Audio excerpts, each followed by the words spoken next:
நம்மளால் சொல்றீங்க, நீங்க யாரும் நம்ம வேண்டாம். நம்மள அறிவாளிங்கிறதே ஒண்ணும் கிடையாது.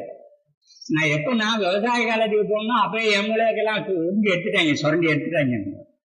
மறுபடியும் இங்க இருக்கிற அறிவெல்லாம் மறுபடியும் மக்கள்கிட்ட திரட்டின அறிவு மட்டும்தான். அவ என்ன சொல்றா, சாயந்தரம் கைபிடிச்சு சாமத்துல கருத்தரிச்சு விடியும் போது தாயையும் பிள்ளையும் பிரிச்சு விட்டாச்சு. புரியலதானே? பெரிய பெரிய டிக்ஷனரி போட்டாலும் ஒண்ணு எல்லாம் கண்டுபிடிக்க முடியாது. சாயந்தரம் மாட்டுல மடியில கை பிடிச்சு பால் கறந்தீங்க, சரியா? அது அடுப்புல ஏற்றி காய வச்சு கீழே இறக்குனீங்க. சூடு தனிய நேரத்துக்கு மோர் பாத்திரத்தை கழுவி உள்ள ஊத்துனீங்க.